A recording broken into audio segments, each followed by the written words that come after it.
Hi guys, it's me, Ali, and for today's video, I will be sharing with you what's inside my nurse kit. And sa mga nagka-follow sa akin sa Instagram or Facebook, I think nakita nyo na rin ito. So, for today's video, papakita ko lang kung ano yung nasa loob nito.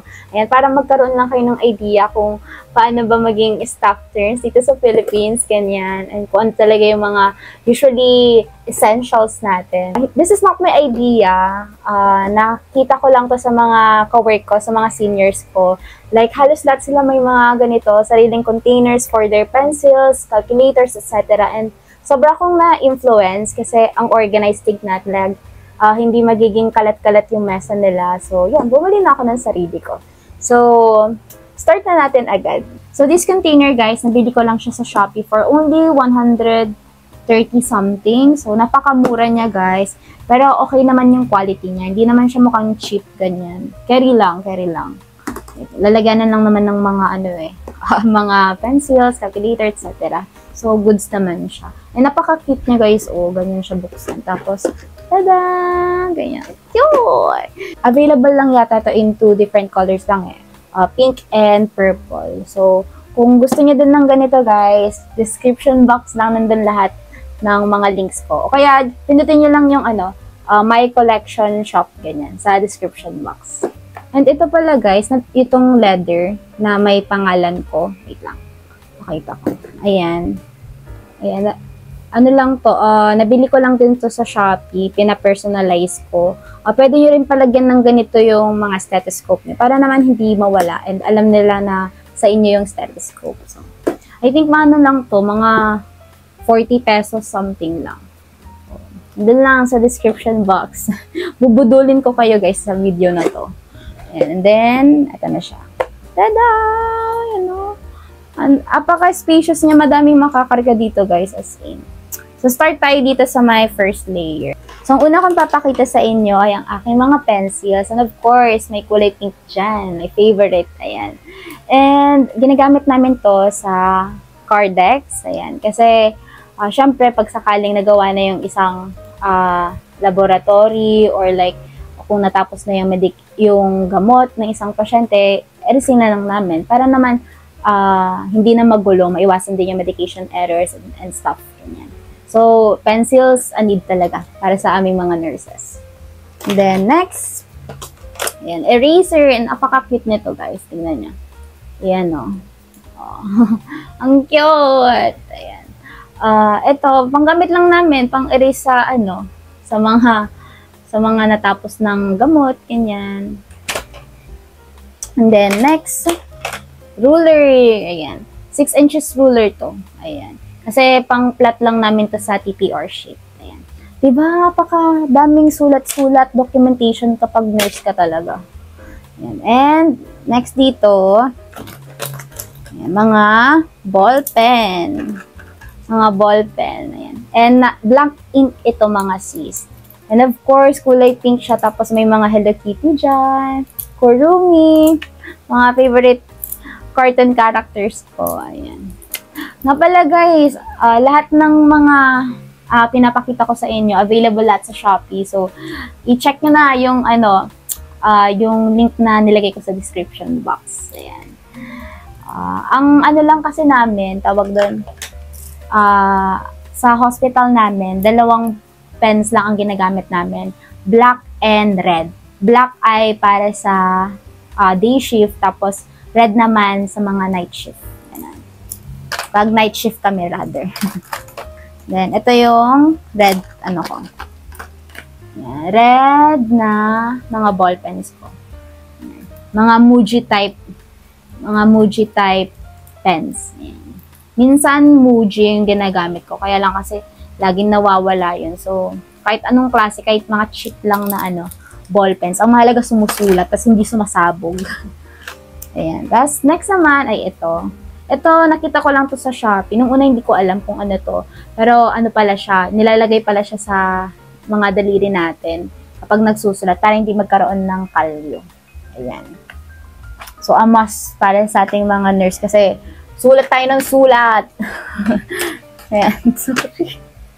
And then next, mga sticky notes. Ayan. Yan, para naman pag sakaling may kailangan gawin sa pasyente, ayan, hindi ko makalimutan. So, naglalagay ko ng sticky notes, ganyan. O kaya, kunwari, hindi ko pa tapos yung charting, ilalagay ko lang 'tong sticky notes para at least mabalikan ko. Yan. Next, dito naman. Yun lang naman nitong first layer. So, dito na tayo sa pangalawang layer. Next ay ang aking mga sharpeners. Of course, dahil kung may pencil tayo, dapat meron tayong pantasa. Ayan, para namang makita yung mga pinagsusulat natin sa Cardex. And ito guys, ang cute nito. Tignan nyo. Ano siya, toilet type na sharpener. Oh, sharpener yan. Tapos, ayun, nasa iba. Tapos, tada! Meron siyang, pagbubuksan mo to, tada! Meron siyang eraser. Ayan. Sa Shopee ko lang din to nabili. Cute. And then next ay ang mga clips ko. Ayan. Ano lang to kasi maraming mapapel kapag nursing din kasi. Ayan. Lalo na kapag mag-transfer ako ng pasyente. Ayan. Para naman organize yung mga documents na dadalhin ko. Ayan na. May mga clips ako. Ayan. Tapos dito naman, ayan, correction tape. Ayan. Then next, ito bago pa to. Kasi nawala yung yung tawag dun? Tawag dito? Ito? Tawag dito? Pangbukas na, ito yung pangbukas ko sa mga gamot minsan. Yung mga box niya, ganyan. Kasi minsan hindi mabuksan kapag, lalo na kung nakalagay yung tape, ganun. So ito. Hindi ko nakalimutan ko na kutsilyo. Kutsilyong maliit. Ayan. Grabe, ang bobo ko naman. Hindi ko naman maalala kung anong tawag dito. Basta, alam niyo na guys kung ano to. Ayan. Ang cute to. Melody naka dyan. Then next ay, ano to guys? Ang cute. Ano to? Highlighter. Ayan. Ayan. Ayan, ang cute. O, diba? Kulay, to? Ice cream type. Purple and pink. Ayan. Ito, ginagamit ko to minsan sa sa Cardex, lalo na kung merong CBG monitoring para hindi ko makalimutang ma-requestan. So, nilalagay ko lang ng highlighter. And then next, pen light. Ito nung ko pa to, nung college days ko pa to. Talagang maingat ako sa mga gamit, guys. Ayan, no? Ayan. Then next, wait lang. Ito, marker. Ayan. Kasi may whiteboard kami doon. Wala lang, pag sakaling naubusan ng white marker yung hospital namin, meron akong extra. Joke lang. Hindi naman nauubusan ng stock. Just in case lang na sarado yung CSR. Ayan, at least meron akong dito. Emergency white marker. The next, ayan, mga cute na stapler. Ayan. Meron din akong bala dito. Ayan. So, itong mga to, ayan, stapler bala lang to. Ayan. Cute. Ayan. O, diba? Ayan to. So, yun lang naman itong second, second layer. So, dito naman tayo sa pinaka-loob-looban niya.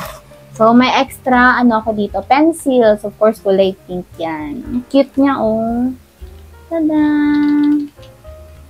Then, extra ball pens. Ayan. Pinakita ko na din to sa mga reels ko.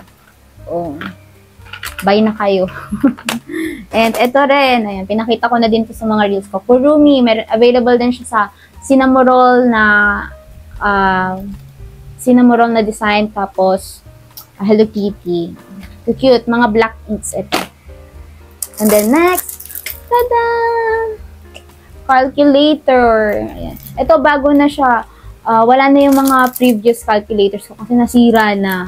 Siyempre, lagi kaming gumagamit ng ganito for IVF computation, etc. Sa mga gamot din, lalo na kung pedya ka. And nilagay ko na siya dito sa may, plastic. Hindi ko siya alisin para hindi na madumihan. Sayang naman si Hello Kitty, dito, Melody. Ayan. Kahit maliit lang.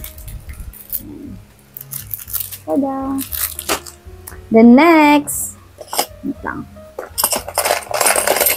Of course, ayan, yung stamp ko. Magto 2 years na sa akin tong stamp na tong galing. Hindi pa siya naubusan ng tinta. Hindi ko pa siya nalalagyan actually ng tinta. Meron ako dito. Ayan. Ayan. Matipid to, in fairness. Ayan. Kung gusto niyo rin ng ganitong design, sa description box lang din, guys, ha? Ayan. Siyempre, kailangan namin ng ganito since pag mag-charting kami, kailangan nandun yung pangalan namin tapos kung yung lisensya namin. And then next, tape measure. Ayan. So, pag sukat lang to na abdominal girth, ganyan. Lalo na, pag may mga, lalo na kung nasa, ano kayo, delivery room, ganyan. Meron akong extra dito. Of course, collating collect. Then, ito lang yung pinakita ko sa inyo kanina. Yung, kapag sobrang kapal na nung papers, ito na yung gamitin ninyo. Sobrang ganda nito. Reusable. And then, extra ano lang to, correction tape. And meron din akong nail cutter, and ang cute ng nail cutter na to. Sorry guys, nilalapit ko na yung mukha ko sa camera kasi actually hindi ko na talaga makita. Malabo na talaga yung mata ko. Hindi lang ako nag-use ng salamin kasi nagkukulay green kasi nagre-ring light ako. So, sorry. Ayan, no. And lagi akong nag-use ng ganito. I mean, laging nandito to. Kasi of course, dapat laging malinis yung kuko ng mga nurse. And then, dapat pud-pud guys like ganito. Hindi pa pwede yung may cutics. Hindi pa pwede yung malalaki, yung mahaba. Ayan. And then, yeah, another highlighters lang ito. Lahat ng to available sa Shopee. Mga cheap lang yung mga gamit ko guys. Yung bumibili ng mahal. Kasi, alam mo na, mawawala lang din or mauubos. Tapos, ito mga highlighters lang. And then, marker. Ito, ginagamit lang namin to pang sulat kapag kailangan ng big signs. Yung mga, yung hindi pa pwede yung ballpen lang, ganun. Ayan. Tapos, tape. Ayan. Extra tape. Pang lagay lang ng mga laboratory results sa charts. Ayan. Naglagay na ako ng extra dito kasi pag maubusan kami ng stock ng tape, at least merong emergency tape. Tapos, plaster, hindi ko alam kung bakit nandito to. Ayan. Minsan, alam mo, pag, nagtatrabaho sa hospital, maya-maya, may mga ballpens ka nang nakalagay sa box, sa container mo, kahit hindi naman sa'yo, ganyan. Ito, mga plaster. Ayan. Tapos, ayan. Pinaka-last na. Ayan. Ito yung mga cheat code ko. Ganun. Ayan. Mga dosage calculations. Ayan. Glasgow Coma Scale, ganyan. Pag wala akong ginagawa, nagre-read ako ng ganito para lang ma-refresh lang yung mga yung mga basic nursing skills ko, ganyan. Ayan. So, yun lang yung laman nito, guys. Apakadaldal ko. Ayan, may idea na kayo. Tawag doon, puro sulat ang nurse. Puro documentation. Ayan. Mahalaga talaga yung documentation sa atin. Ayan. Hindi naman kailangan guys na bumili kayo ng ganito Siyempre, kilala nyo naman ako. Medyo ok-ok. Tapos, kung may makitang cute, bibilihin ko na. Ganyan.